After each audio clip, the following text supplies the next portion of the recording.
It was 3:47 a.m. when the 911 call came in. The voice on the other end was barely a whisper, trembling, broken. I think my stepdad is dead. The dispatcher could hear heavy breathing, the sound of footsteps pacing back and forth on what seemed like hardwood floors. Sir, can you tell me what happened? But the line went quiet for several seconds, until a chilling response came through. I killed him. Within minutes, police cars flooded Maple Street in suburban Denver. Red and blue lights cut through the darkness, illuminating a quiet neighborhood where nothing like this had ever happened before. Neighbors peered through their curtains, watching as officers surrounded the modest two-story house where the Martinez family lived. What they discovered inside would shake this community to its core and reveal a family secret so disturbing that even seasoned detectives struggled to make sense of it. 21-year-old Michael Martinez sat in the living room, his hands covered in blood, staring blankly at the wall. His stepfather, Robert Thompson, lay motionless in the kitchen, 3 stab wounds to the chest. But this wasn't just another domestic violence case. This wasn't a robbery gone wrong. This was something far more twisted, something that would force everyone to question everything they thought they knew about family, love, and the darkest corners of human nature. Before we dive deeper, let us know in the comments where you're watching from. We'd love to hear from you. And if you're new here, click on the subscribe button so you never miss any of our upcoming videos.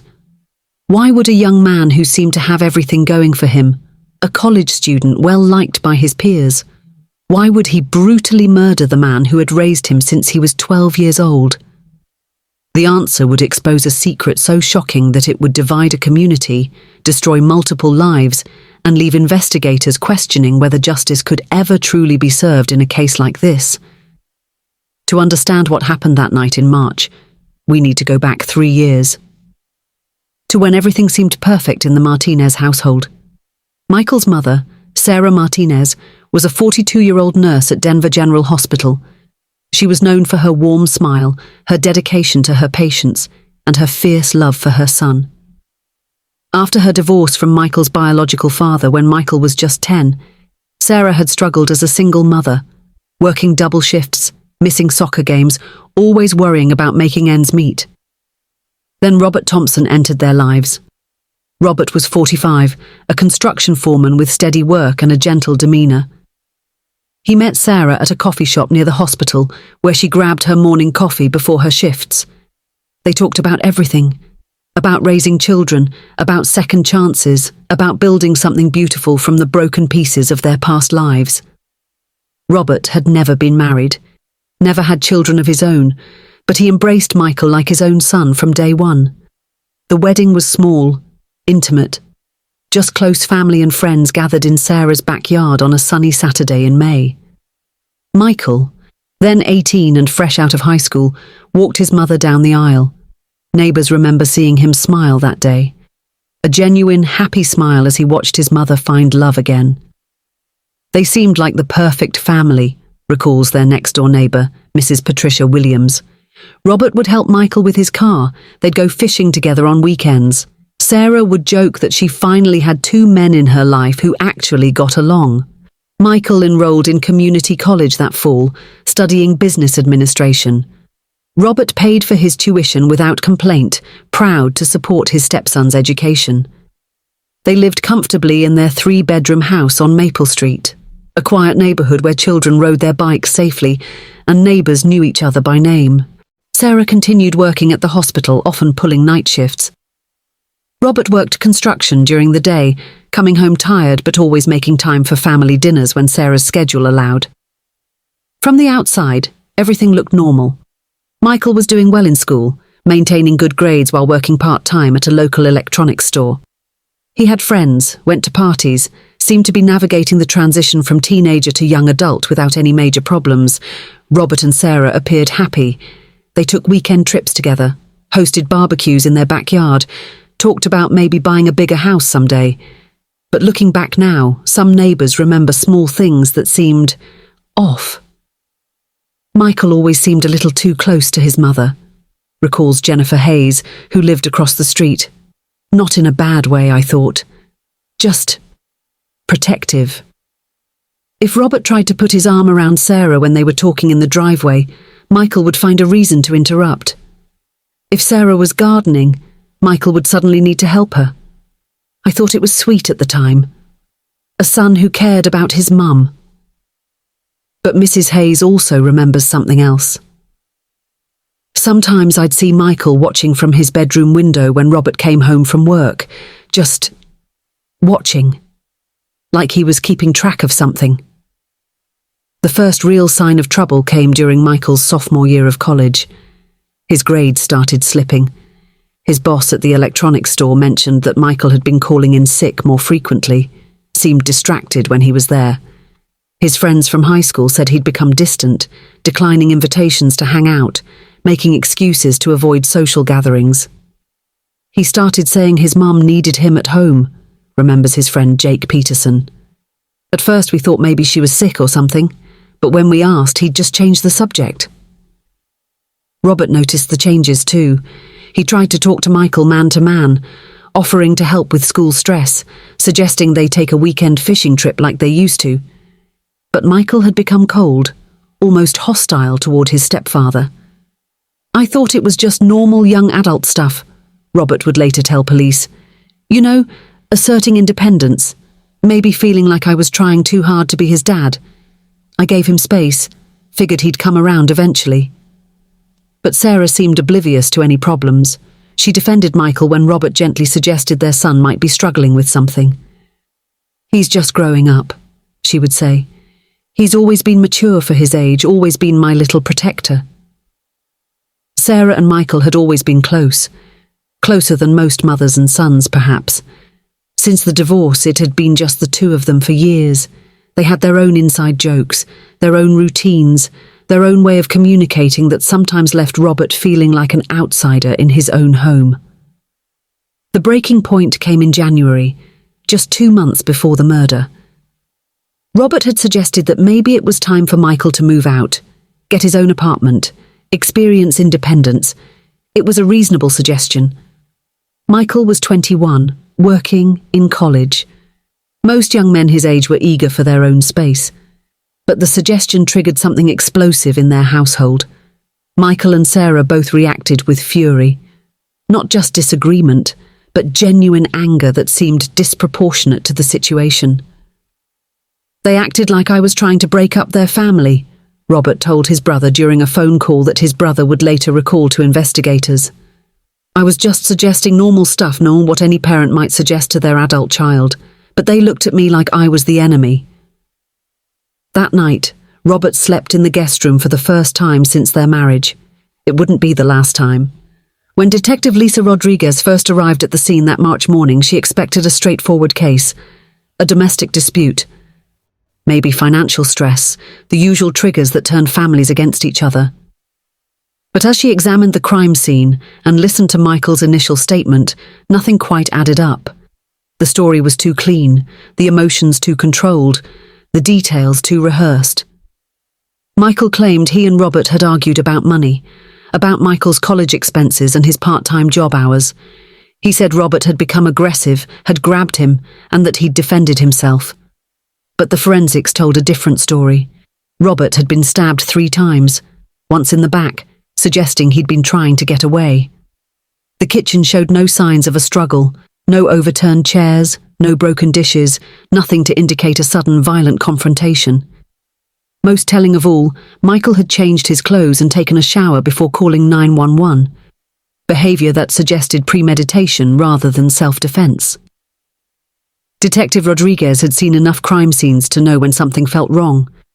She decided to dig deeper into the family dynamics, starting with interviews of neighbors, friends, and co-workers. What she discovered painted a picture of a family living with secrets, secrets that some people had suspected but nobody had wanted to acknowledge. Sarah's co-workers at the hospital revealed that her behavior had changed dramatically over the past year. She used to talk about Robert all the time, said Maria Santos, a fellow nurse. How proud she was of their marriage, how grateful she felt to have found love again. But lately, she barely mentioned him at all. Instead, everything was about Michael. Michael's achievements, Michael's plans, Michael's needs.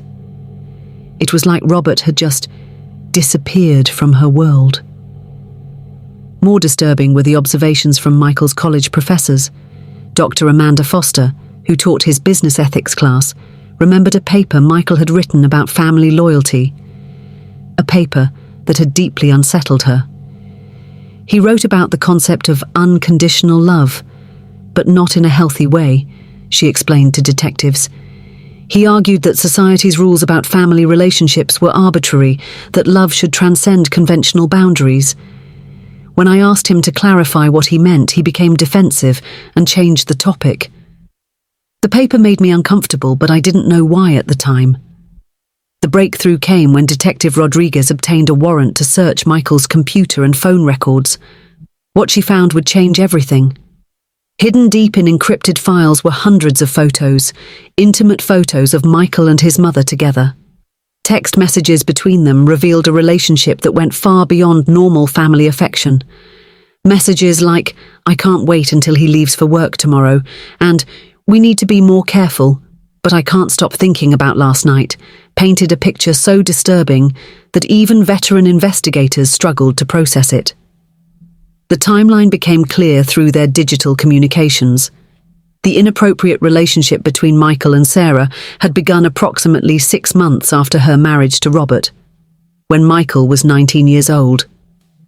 At first, the messages suggested emotional intimacy that had crossed boundaries, late-night conversations, physical affection that was inappropriate between a mother and son. But over time, the relationship had become fully physical, a sexual relationship that both participants seemed to view as a deep, romantic love rather than abuse. Their text conversations revealed the psychological dynamics at play. Sarah, who had been abandoned by Michael's father and had struggled alone for years, seemed to view Michael not just as her son but as her emotional partner, the one man who would never leave her. Michael, who had been his mother's primary emotional support through his teenage years, had developed an obsessive need to protect and possess her. The arrival of Robert had threatened this twisted dynamic, creating a love triangle that could only end in tragedy. But perhaps most chilling were the messages from the weeks leading up to the murder. Michael's texts revealed growing jealousy and rage toward Robert. "He doesn't deserve you," he wrote to his mother. "He doesn't understand what we have, what we've always had. He's trying to come between us, trying to make you choose." Sarah's responses were equally troubling. Instead of recognizing the unhealthy nature of their relationship and seeking help, she seemed to encourage Michael's possessiveness. "You're the only man I'll ever truly love," she wrote back. Nothing will ever change that. The final piece of the puzzle came from Michael's search history in the days before the murder. He had researched methods of killing, looked up information about crime scenes, and even watched videos about police interrogation techniques. Most damning of all, he had searched for information about inheritance laws and life insurance policies. This wasn't a crime of passion. It was planned, calculated murder motivated by jealousy and a twisted concept of love. Detective Rodriguez realized she wasn't just dealing with a murder case. She was dealing with a complex web of psychological manipulation, inappropriate relationships, and family dysfunction that had been building for years. The question now wasn't just who killed Robert Thompson. It was how many people were responsible for creating the conditions that made his murder inevitable. As news of the evidence spread through the prosecutor's office, veteran attorneys shook their heads in disbelief. They had seen domestic violence cases, child abuse cases, even incest cases before. But rarely had they encountered a situation where the psychological damage was so deep and the manipulations so complete that it had led to premeditated murder. How do you prosecute a case where the victim and the perpetrator are both products of a profoundly broken family system? The investigation team realized they were dealing with something that went beyond simple criminal behavior. This was a case study in how trauma, inappropriate boundaries, and unchecked psychological problems can create a perfect storm of violence. Michael wasn't just a killer. He was also a victim of psychological manipulation that had been going on since he was a vulnerable teenager. Sarah wasn't just an accomplice. She was also a deeply damaged woman who had created the very situation that would destroy her family. But none of that would bring Robert Thompson back to life. None of that would erase the fact that a good man who had tried to build a family had been brutally murdered by the people he loved most. As Detective Rodriguez prepared her final report, she found herself wondering, could this tragedy have been prevented if someone had recognized the warning signs earlier? And how many other families out there are living with similar secrets, walking the same dangerous path toward destruction? The interrogation room at Denver Police Department was small, windowless, and uncomfortably warm. Detective Rodriguez sat across from Michael Martinez, studying his face as he maintained his story about self-defense. For 3 hours he had stuck to the same narrative. Robert had attacked him, he had defended himself. It was tragic but necessary. But Detective Rodriguez had seen the evidence. She knew about the text messages, the photos, the search history. She was just waiting for the right moment to break through his carefully constructed lies. "Michael," she said quietly, sliding a folder across the metal table. "I want you to look at something." Inside the folder were printouts of his text messages with his mother, intimate messages that made the nature of their relationship unmistakably clear. Michael's face went pale as he realized the extent of what investigators had discovered.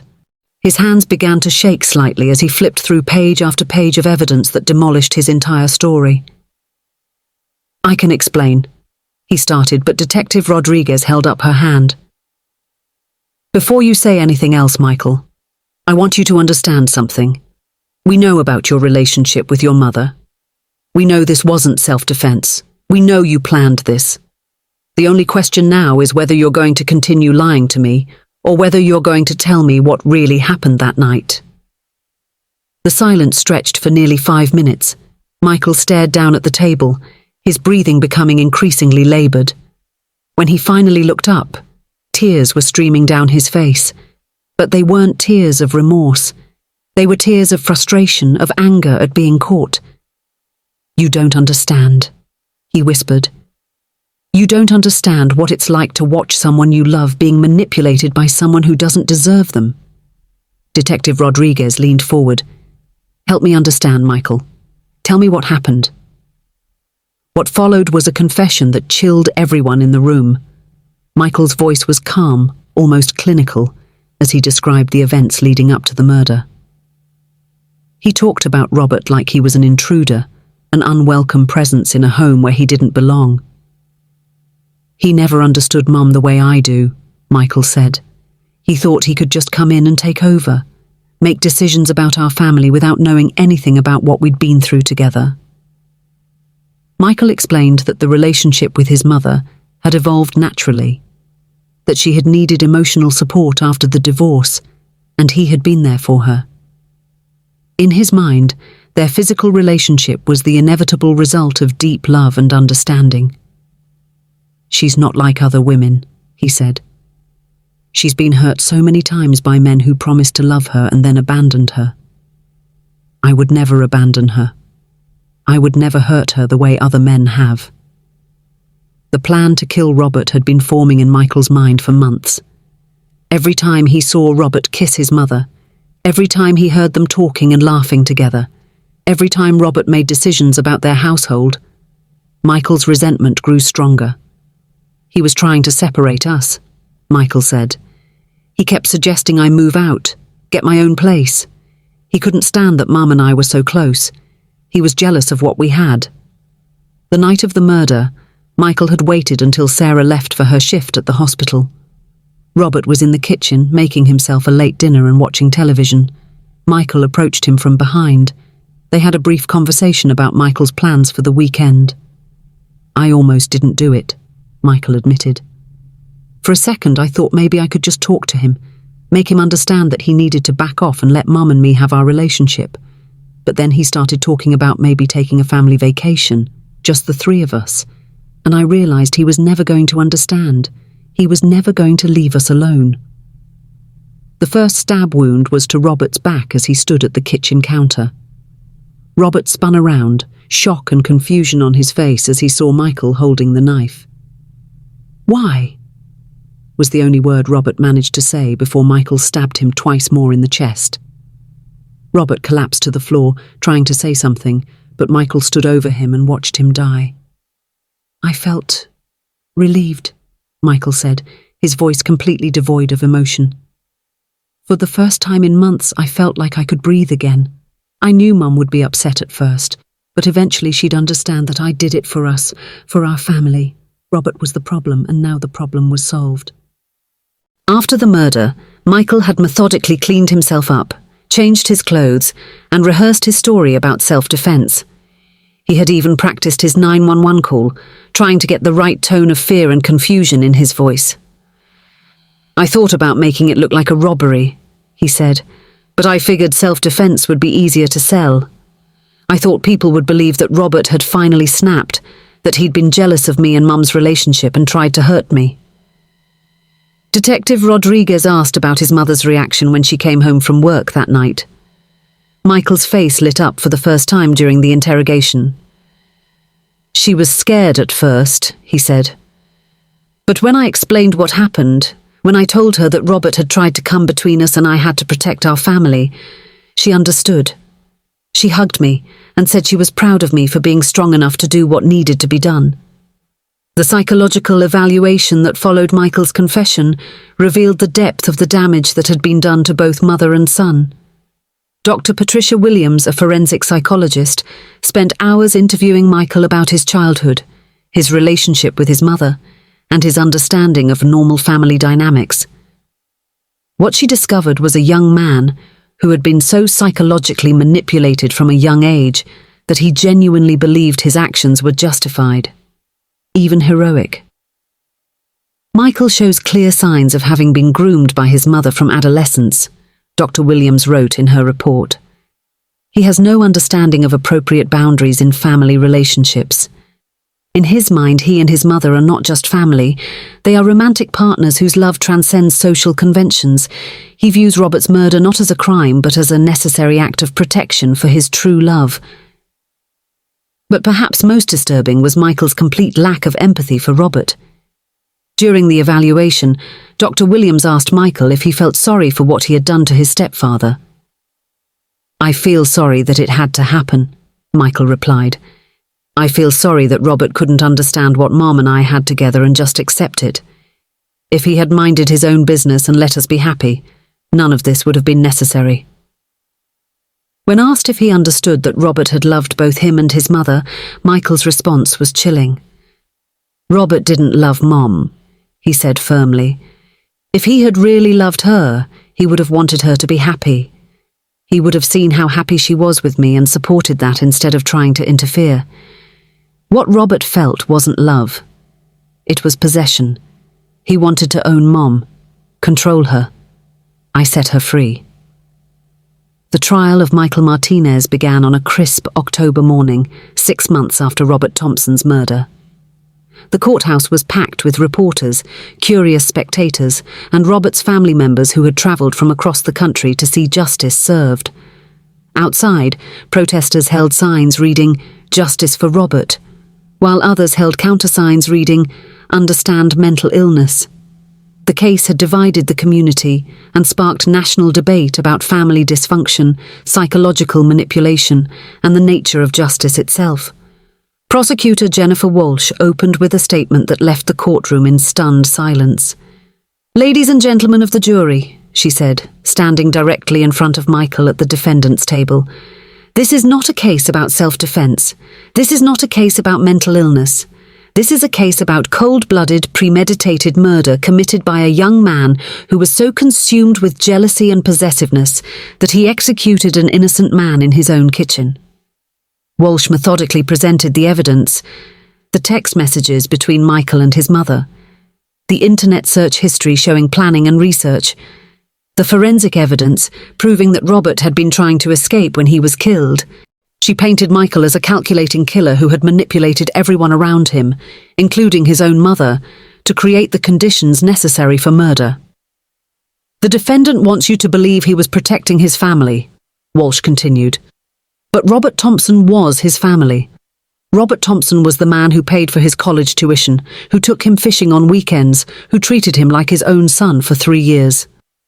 Robert Thompson was the man who loved his mother enough to marry her and commit to building a life together. And how did the defendant repay that love and generosity? With 3 stab wounds to the back and chest. But the defense team, led by experienced criminal attorney David Chen, had prepared a very different narrative. Chen argued that Michael was himself a victim, the product of years of psychological manipulation by a mother who had groomed him into an inappropriate relationship when he was still a vulnerable teenager. "My client is not the monster the prosecution wants you to believe he is," Chen told the jury during his opening statement. "Michael Martinez is a deeply damaged young man who was sexually abused by his own mother, starting when he was 19 years old, barely an adult, still living at home, still dependent on her for emotional and financial support. Sarah Martinez took advantage of her son's natural love and loyalty and twisted it into something sick and destructive. Chen's strategy was risky, but potentially effective. By portraying Michael as a victim of parental abuse, he hoped to generate sympathy from the jury and possibly reduce the charges from first-degree murder to something less severe. He brought in expert witnesses to testify about the psychological effects of parental sexual abuse, the way it warps a young person's understanding of love and relationships, and the long-term damage it causes to a victim's ability to make rational decisions. Dr. Sarah Martinez took the stand on the 3rd day of the trial.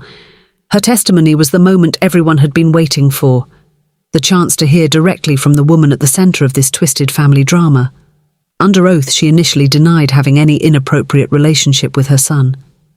"Michael and I are close," she said calmly. "We've always been close. After his father left, I had to be both mother and father to him. Maybe our relationship looks different from other families, but there's nothing wrong with a mother loving her son." But when Prosecutor Walsh began cross-examination and presented the text messages and photographs as evidence, Sarah's composure began to crack. Confronted with undeniable proof of the sexual relationship, she broke down completely.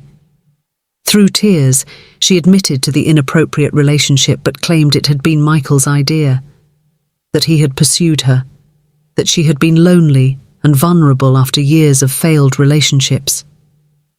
"I never meant for it to happen," she sobbed on the witness stand. "Michael was so angry after his father left, so protective of me. When I started dating Robert, Michael became jealous. He said no one would ever love me the way he did. One night, after I'd had a few drinks and was feeling particularly lonely, things went too far between us. I knew it was wrong, but Michael convinced me that our love was different, special, that society just didn't understand what we had together." Sarah's testimony revealed new details about the night of the murder that shocked even the defense team. According to her account, Michael had called her at the hospital about an hour before the murder, telling her he was going to take care of the Robert problem once and for all. She claimed she thought he meant he was going to talk to Robert, maybe convince him to move out or give them space. "I never thought he would hurt Robert," she testified. "When I came home and found what had happened, I was horrified. But Michael explained that Robert had attacked him, that he'd had no choice but to defend himself. I believed him because I wanted to believe him. I couldn't accept that my son, that the boy I raised, could be capable of murder." But under further questioning, Sarah's story began to fall apart. Phone records showed that she and Michael had exchanged multiple texts after Robert's death, messages that suggested she was helping Michael coordinate his story and prepare for police questioning. In one particularly damaging message, Sarah had written, "Remember what we practiced. Stick to the self-defense story, and everything will be fine." The prosecution's case seemed airtight until the defense presented a surprise witness on the 7th day of the trial.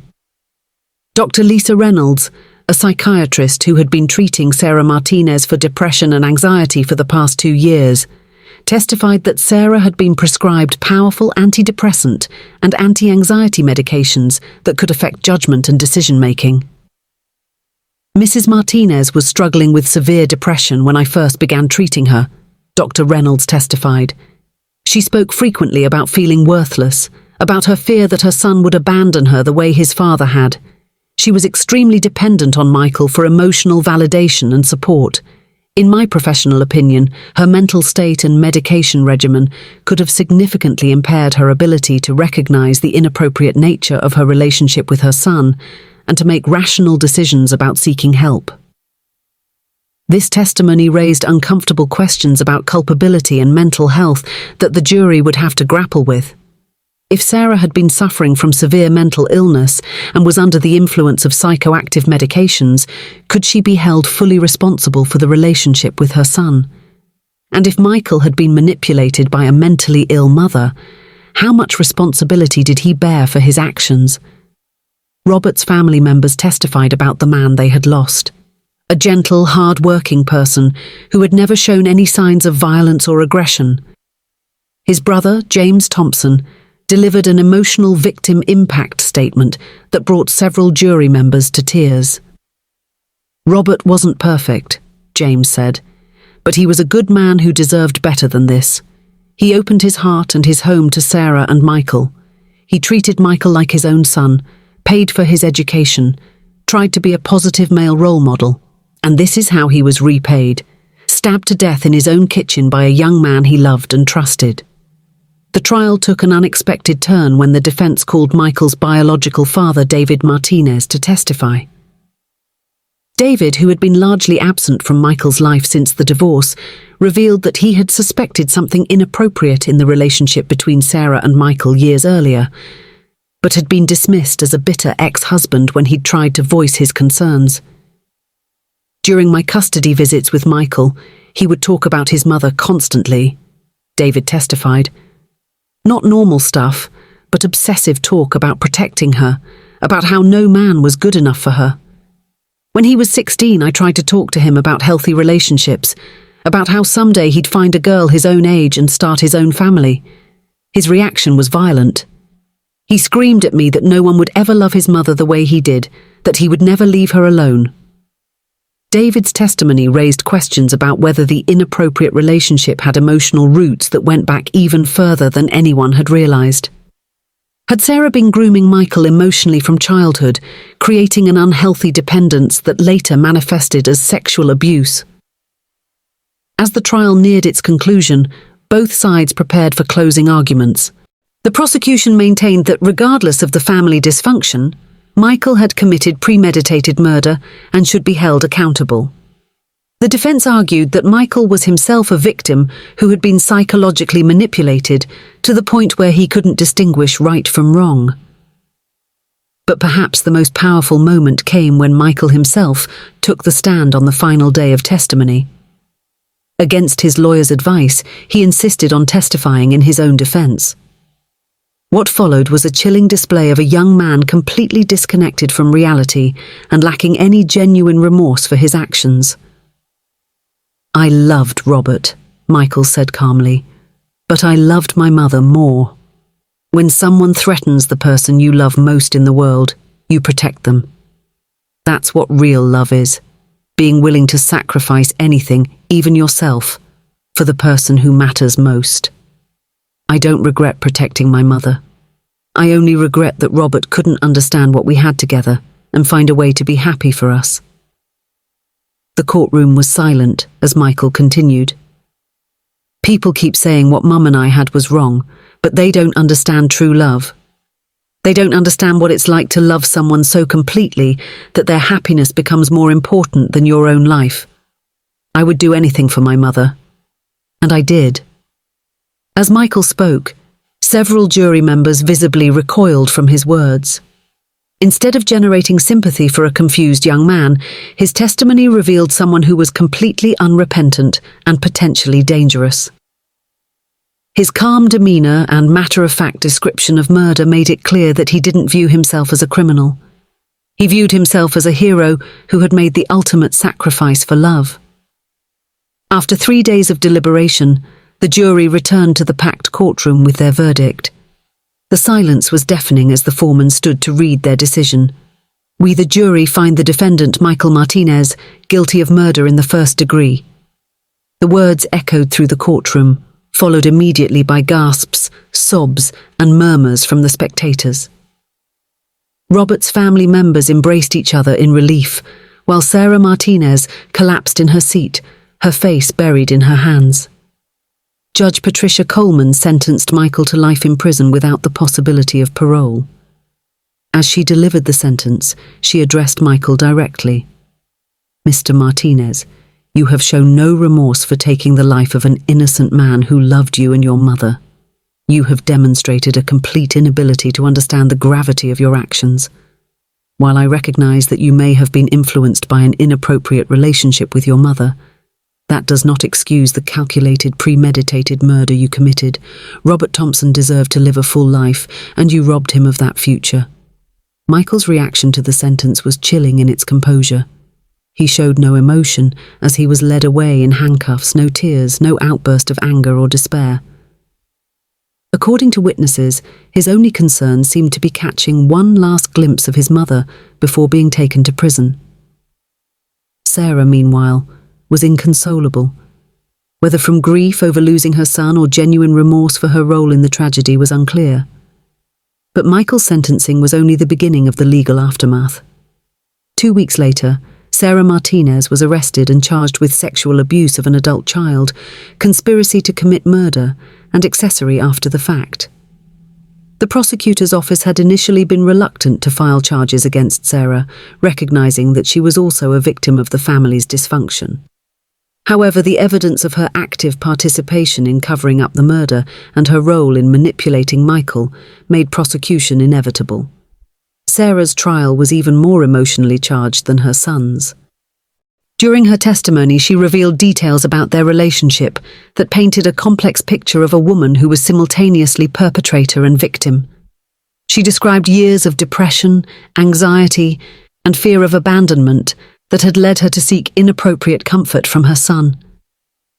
"I was so afraid of being alone again," she testified through tears. "After Michael's father left, I promised myself I would never let anyone hurt me that way again. Michael was the only person who had never abandoned me, who had always been there for me. When he started showing romantic interest, I should have stopped it immediately. But I was selfish. I was lonely. I let my need for love override my responsibilities as a mother." The psychological evaluation conducted during Sarah's trial revealed the extent of her mental health issues. She had been diagnosed with borderline personality disorder, severe depression, and attachment disorder. Conditions that experts testified could explain, though not excuse, her inappropriate relationship with her son. Dr. Amanda Foster, the forensic psychiatrist who evaluated Sarah, concluded that she had genuinely loved Robert and had never intended for him to be harmed, but that her mental illness had prevented her from recognizing how dangerous the family situation had become. Mrs. Martinez exhibits classic signs of someone who has never developed healthy coping mechanisms for dealing with abandonment, Dr. Foster testified. Her relationship with her son became her primary source of emotional validation and security. When Robert entered the picture and threatened that dynamic, she was unable to process the situation rationally or seek appropriate help. Instead, she retreated deeper into the inappropriate relationship with Michael, which ultimately created the conditions that led to murder. Sarah was ultimately sentenced to 15 years in prison for her role in the crimes. Unlike her son, she showed genuine remorse during her sentencing, apologizing tearfully to Robert's family and acknowledging the damage she had done to everyone involved. "I destroyed my son's life," she said during her final statement. "I destroyed Robert's life. I destroyed his family's peace. There are no words to express how sorry I am for the choices I made. I pray that someday Michael will get the help he needs to understand how wrong we both were." The aftermath of the trial sent shockwaves through the Denver community and beyond. The case became a subject of national discussion about family dysfunction, mental health, and the warning signs of dangerous relationships. Child psychologists use the case as an example of how parental mental illness can lead to inappropriate relationships that traumatize children and create lasting damage. Robert's family struggled to rebuild their lives after the tragedy. His brother James established a foundation in Robert's memory, focused on supporting single-parent families and providing resources for children dealing with family dysfunction. Robert always believed in the power of healthy families, James said during the foundation's launch. He saw Sarah and Michael as people who needed support and love, not as threats or problems to be solved. Maybe if there had been better resources available to help them deal with their issues before they became destructive, this whole tragedy could have been prevented. The neighbours on Maple Street were left grappling with questions about how well they really knew the families living next door to them. Mrs. Patricia Williams, who had lived next to the Martinez family for years, struggled with guilt over not recognising the warning signs. "I saw Michael's possessiveness toward his mother," she said months after the trial. "I saw how he watched Robert, how he seemed jealous of their relationship, but I never imagined it could be anything like what it turned out to be. I keep wondering if I should have said something, done something, reached out for help. Maybe Robert would still be alive." The case also raised difficult questions about the criminal justice system's ability to handle cases involving severe family dysfunction and mental illness.